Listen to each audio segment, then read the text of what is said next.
સ્વાગત છે તમારું ફ્રી એક આજના વિડીયોની અંદર મિત્રો। આજના આ વિડીયોની અંદર આપણે આજની વરસાદની આગાહી વિશે વાત કરવાના છીએ। એમાં જે ગુજરાતમાં જે છે ભારે વરસાદની આગાહી કરવામાં આવી છે, જેમાં 47 જેટલા જિલ્લાઓમાં અતિ ભારે વરસાદની રેડ એલર્ટ આપવામાં આવ્યું છે। તો કયા જિલ્લામાં ભારે વરસાદ પડશે, કયા જિલ્લામાં જે છે વાવાઝોડાની અસર થશે, આ તમામ માહિતી તમને આજના આ એક વિડીયોની અંદર મળી રહેવાની છે। એટલા માટે આજનો આ વિડીયો તમે એન્ડ સુધી જોતા રહેજો।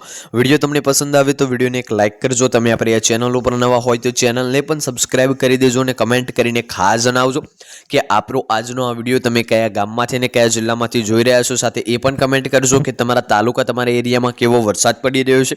તો હવે જે છે વિડીયોની શરૂઆત કરી લઈએ। ચોમાસાની ઋતુ ભલે પસાર થઈ ગઈ હોય, પરંતુ ઘણા રાજ્યોમાં વરસાદ ચાલુ રહે છે। હવામાન વિભાગે જે છે દેશના 12 રાજ્યો માટે ભારે વરસાદની ચેતવણી જાહેર કરી છે। આઈએમડી અનુસાર ગુજરાત, માવઠા અને મહારાષ્ટ્રના જે છે કેટલાક વિસ્તારોમાં 5 નવેમ્બર ભારે વરસાદની ચેતવણી જારી કરવામાં આવી છે। આ દરમિયાન ઉત્તરાખંડ અને હિમાચલ પ્રદેશના પહાડી રાજ્યો તેમજ ઉત્તર પૂર્વ ભારતના અરુણાચલ પ્રદેશ, આસામ, મેઘાલય, નાગાલેન્ડ, મણિપુર, મિઝોરમ અને ત્રિપુરા માટે જે છે ભારે વરસાદની ચેતવણી જાહેર કરવામાં આવી છે। વધુમાં જમ્મુ કાશ્મીર અને હિમાચલ પ્રદેશ અને ઉત્તરાખંડ માટે પશ્ચિમ વિક્ષેપની ચેતવણી જાહેર કરવામાં આવી છે, જેના કારણે વાવાઝોડા અને ભારે પવનો ફૂંકાશે। આજે બુધવારમાં ગુજરાતનું હવામાન કેવું રહેશે એના વિશે વાત કરીએ તો હવામાન વિભાગની આગાહી પ્રમાણે આજે જે 5 નવેમ્બર છે બુધવાર અને ગુજરાતમાં વરસાદની આગાહી કરી છે। આજે બનાસકાંઠા, પાટણ, મહેસાણા, સાબરકાંઠા, ગાંધીનગર, અરવલ્લી, ખેડા, આણંદ, અમદાવાદ, પંચમહાલ, દાહોદ, મહીસાગરમાં છૂટોછવાયો વરસાદ પડશે।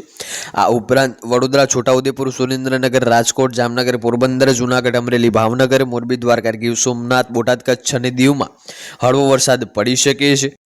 વાત કરીએ આગળ તો શહેરોમાં જે છે સોમવારે બપોર સુધીમાં તાપ અને ખુલ્લું વાતાવરણ રહ્યું હતું, જ્યારે બપોર પછી અચાનક વાતાવરણમાં પલટો આવ્યો હતો અને વરસાદ વરસ્યો હતો।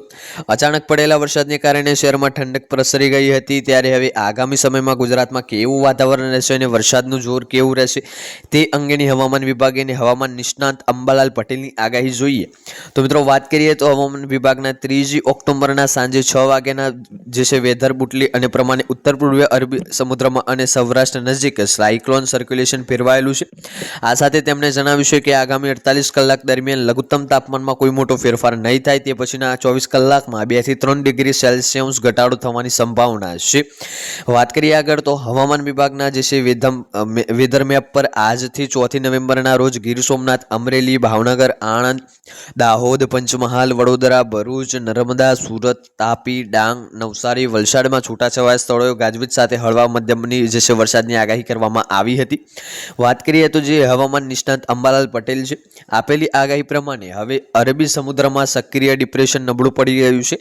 ધીમે ધીમે રાહત મળતી જશે અને શિયાળુ પાક માટે હવામાન સાનુકૂળ બનતું જશે।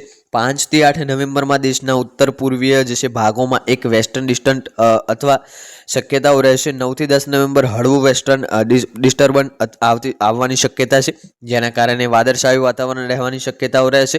18 થી 20 નવેમ્બરના સક્રિય થવાની શક્યતાઓ રહેશે, જેની અસર કારણ કે દક્ષિણ ભારતમાં વરસાદ થવાની શક્યતાઓ રહેશે। 23 થી જે છે 26 નવેમ્બરમાં ગુજરાતમાં વાદળછાયું વાતાવરણ રહેવાની શક્યતાઓ રહેશે અને માવઠા જેવું વાતાવરણ બની શકે છે।